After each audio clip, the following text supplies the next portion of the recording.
Movie शुरू होती है। हम जीन नाम के कैदी को देखते हैं। कुछ गार्ड्स आकर उसे घसीटते हुए ले जाते हैं। जीन की आज पब्लिक हियरिंग है और सभी लोग उसे गालियां बक रहे थे।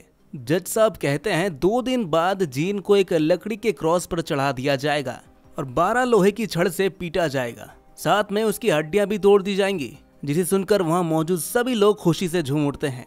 अब यहाँ से सीन शिफ्ट होकर फ्लैशबैक में जाता है और हम देखते हैं कि पेरिस की मछली मंडी में एक औरत को अचानक दर्द उठता है और वो उसी स्टैंड के नीचे एक बच्चे को जन्म दे देती है और उसे वहीं पर छोड़ देती है। उसे लगता है ये बच्चा भी मर गया होगा, क्योंकि उसके पहले भी 4 बच्चे पैदा होने से पहले ही मारे गए थे। उसके थोड़ी देर बाद वो बच्चा आसपास की चीजों को सूंघने लगता है और रोने लगता है। तभी लोग वहां पर इकट्ठा हो जाते हैं और सभी को लगता है कि इसकी माँ ने इसे मारना चाहा है, तो उस औरत को बच्चे की हत्यारा कहकर फांसी दे दी जाती है। उस बच्चे का नाम जीन बैप्टिस्ट गनेउले रखा जाता है और उसे अनाथालय में भेज दिया जाता है। जीन बाकी बच्चों से अलग था। वो हर चीज को सूंघता रहता था। एक बच्चे की उंगली उठाकर वो सूंघने लगता है। बाकी बच्चे उसे मारने दौड़ते हैं, लेकिन मैडम अर्नुल्फी उसे बचा लेती है। 5 साल बीत जाते हैं, लेकिन जीन अभी तक बात नहीं कर पा रहा था। वो किसी भी चीज की खुशबू से उसे पहचान लेता था। अब कुछ साल बाद हम देखते हैं कि जीन 13 साल का हो चुका है और वो अब बोलना सीख गया है। जीन किसी भी चीज की स्मेल से उसका नाम तक बता सकता है, लेकिन मैडम अर्नुल्फी के पास अब उसके लिए जगह नहीं थी। वो जीन को एक आदमी के पास भेज देती है। उसके जाने के बाद ही 2 चोर मैडम अर्नुल्फी को मार डालते हैं। जीन को जो आदमी खरीदता है वो उससे बहुत काम करवाता है। एक दिन वो जीन को मार्केट में सामान पहुंचाने ले जाता है। वहाँ जीन को एक परफ्यूम की दुकान की खुशबू बहुत आती है, जिससे वो अट्रैक्ट हो जाता है। तभी एक लड़की उसके सामने से गुजरती है। उसकी खुशबू जीन को अपनी तरफ खींच लेती है। जीन उसका पीछा करता है। वो लड़की उसे देख लेती है और चिल्लाने से पहले जीन उस लड़की का मुंह बंद कर देता है। जब वो लड़की को छोड़ता है तब तक वो मर चुकी थी। जीन को अब उस लड़की की खुशबू महसूस नहीं हो रही थी। उसे अब रात को नींद नहीं आ रही थी। वो सोचता है कि कैसे वो किसी की खुशबू को हमेशा के लिए अपने पास रख सकता है। दूसरी तरफ हम देखते हैं कि पेरिस में एक मशहूर परफ्यूम बनाने वाला, जिसका नाम बेल्डनेनी है, वो बहुत सारे अच्छे परफ्यूम बना चुका है, लेकिन अब उसके पास कोई नए आइडिया नहीं थे। एक रात वो एक पुराने परफ्यूम को कॉपी करने की कोशिश करता है। तभी जीन वहां पर बकरे की खाल लेकर पहुंचता है। बाल्डिनेनी को देखकर जीन कहता है कि आप जो परफ्यूम बना रहे हैं उसमें मैं आपकी मदद कर सकता हूँ। जीन बाल्डिनेनी को सारे इंग्रेडिएंट्स देता है और कहता है कि मेरी नाक पेरिस की सबसे अच्छी नाक है। थोड़ी देर में वो ओमेंट एंड साई की परफ्यूम बना देता है, जिससे बाल्डिनेनी बेहद खुश हो जाता है। लेकिन जीन कहता है कि ये सबसे अच्छा परफ्यूम नहीं है मेरी नजर में।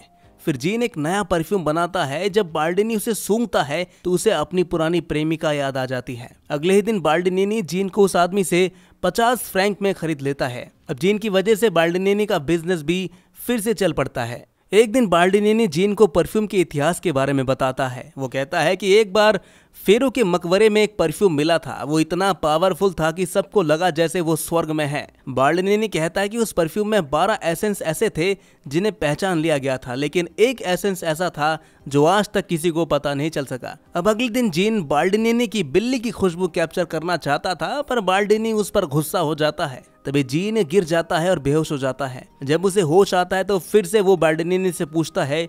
बाल्डिनेनी कहता है कि ऐसा किया तो जा सकता है, लेकिन इसके लिए तुम्हें ग्रास जाना पड़ेगा। बाल्डिनेनी जीन को ग्रास जाने के लिए कागजात तैयार करवा देता है और जीन बदले में बाल्डिनेनी को 1000 सेंस तरह की खुशबू का फॉर्मूला देता है। बाल्डिनेनी जीन को अपने से दूर कर देता है और कुछ समय बाद ही उसकी मौत हो जाती है। वहां उसे कोई खुशबू नहीं आ रही थी। फिर उसे वो लड़की याद आती है जिसकी खुशबू वो कैप्चर करना चाहता था।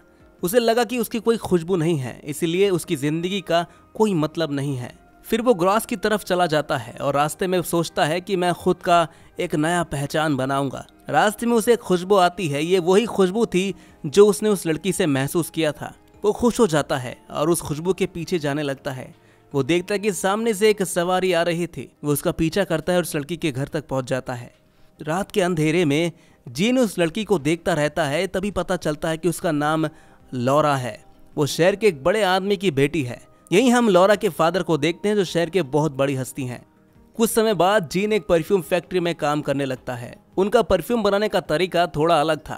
वो बाल्डिनेनी से अलग तरीके का परफ्यूम बनाने की कोशिश करता है, लेकिन धीरे धीरे चीजें बदलने लगती है। जीन एक लड़की को मारकर उसे एक मशीन में डाल देता है। वो उसकी खुशबू कैप्चर करना चाहता था, लेकिन वो इसमें नाकाम रहता है। इसके बाद वो एक वेश्या लाता है और उस पर अपना एक्सपेरिमेंट करता है। वो उसके शरीर पर जानवर की चर्बी लगाता है। जब वो लड़की मना करती है तो जीन उसे भी मार डालता है। फिर जीन उस लड़की की खुशबू कैप्चर कर लेता है। अब अगले दिन वो खुशबू वो अपने हाथ पे लगाता है और उस वैश्य का डॉगी उसकी खुशबू से पहचान लेता है। उसी रात लॉरा के घर पर पार्टी होती है और जीन लॉरा को अगवा करने के लिए जाता है। जब सभी छप्पन छुपाई खेल रहे होते हैं तो जीन लॉरा की जगह 2 लड़कियों को गायब कर लेता है और उन दोनों लड़कियों को मारकर उनकी खुशबू भी कैप्चर कर लेता है। फिर अगली सुबह उन दोनों लड़कियों की लाशें पानी में मिलती है, जिससे पूरे शहर में हड़कंप मच जाती है। सबको पता चलता है कि हत्यारा लड़कियों का बलात्कार नहीं करता, बल्कि इसकी वजह तो कुछ और ही है। अब धीरे धीरे शहर से और भी लड़कियां गायब होने लगी थी, तो सभी लोग अपनी बेटी को घर में बंद करके रखते हैं। वही सब चर्च में जाकर हत्यारा के पकड़े जाने की दुआ करते हैं। तभी एक आदमी आकर कहता है कि हमें हत्यारे का पता लग गया है, जिससे वहां पर मौजूद सभी लोग खुश हो जाते हैं। लेकिन वो जीन नहीं है। लॉरा के फादर को यकीन था कि हत्यारा अभी भी बाहर घूम रहा है। उसी रात लॉरा के फादर को सपना आता है कि हत्यारे ने लॉरा को भी मार दिया है। वो डर के मारे लॉरा को कहीं दूर ले जाने का फैसला करता है। वहीं जीन को भी लॉरा की खुशबू आने लगती है और वो उसके पीछे पीछे चला जाता है कुत्ते की तरह। थोड़ी देर बाद उस वैश्य का कुत्ता जमीन से लड़कियों के बाल और कपड़े निकाल लेता है, जिससे सभी को पता चल जाता है कि ये सब जीन ही कर रहा है। वही लॉरा उसके फादर एक होटल में रुकते हैं। रात को लॉरा के फादर उसके कमरे का दरवाजा लॉक करके उसकी चाबी अपने पास रख लेते हैं। सबके सोने के बाद जीन होटल में पहुंच जाता है और चाबी की खुशबू से पता लग जाता है कि चाबी कहाँ है। सुबह जब लॉरा के फादर उठते हैं तो सबसे पहले अपनी बेटी के कमरे में जाते हैं और जैसे ही वो लॉरा के कमरे का दरवाजा खोलते हैं वो देखते हैं कि जीन ने लॉरा को भी मार दिया है, जिसे देखकर वो बहुत ही ज्यादा रोने लगते हैं। जीन लॉरा को मारने के बाद उसे अपने सारे सेंसेस वापस मिल जाते हैं और उसका परफ्यूम भी बनकर तैयार हो जाता है। तभी पुलिस भी आती है और जीन को गिरफ्तार कर लिया जाता है। अब यहाँ से सीन शिफ्ट होकर वापस पहली वाली सीन में आता है, जब जीन को गिरफ्तार कर लिया जाता है और हम देखते हैं कि सजा के हिसाब से आज जीन की मौत का दिन है और पूरे शहर से लोग देखने के लिए आए हुए हैं। कुछ ही देर बाद जब लोग जीन को ला रहे होते हैं तो जीन अपने ऊपर परफ्यूम लगा लेता है और जैसे ही वो नीचे आता है फिर उसके सामने से जो भी आता है वो उस परफ्यूम की खुशबू में खो जाता है।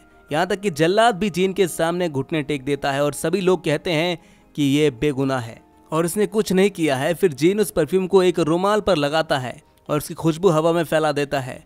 वहाँ मौजूद हर कोई इस परफ्यूम की खुशबू से मदहोश हो जाता है और लोग जीन को एंजल कहने लगते हैं। ये खुशबू सबको स्वर्ग जैसा महसूस करवाता है और वो एक दूसरे के साथ रोमांस करने लगते हैं।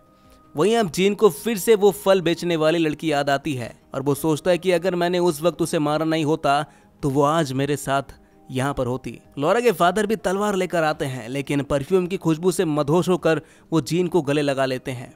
उसके बाद जब सभी लोगों के ऊपर से परफ्यूम का नशा उतरता है तो ग्रास के लोग अपने होश में आते हैं और खुद को कंट्रोल करने लगते हैं। उनके लिए ये सब इतना अविश्वसनीय है कि इस बात को सभी लोग जहन से निकाल देते हैं। वहीं हम देखते हैं कि नई जांच के मुताबिक डार्ट को गिरफ्तार कर लिया जाता है, जिसे घर से लड़कियों के बाल और कपड़े मिले थे और उसे फांसी पर टांग दिया जाता है। इसी बीच जीन भी पेरिस के लिए निकल जाता है और वो उसी जगह पर पहुंच जाता है जहाँ उसका जन्म हुआ था। वो अपने ऊपर पूरा परफ्यूम ही गिरा देता है, जिससे उसके आसपास के लोग उससे अट्रैक्ट होने लगते हैं और वो जीन को खरोच खरोच के नोच नोच कर खाने लगते हैं और कुछ ही देर बाद उसकी बॉडी का एक तिनका तक नहीं मिलता और वो वहीं पर मर जाता है। और इसी के साथ ये मूवी यहीं पर खत्म हो जाती है। तो दोस्तों कैसी लगी आपको ये कहानी कमेंट में जरूर बताइएगा और ऐसी मूवी एक्सप्लेनेशन के लिए द एक्सप्लेन्ड स्क्रीन को सब्सक्राइब जरूर कर लीजिएगा।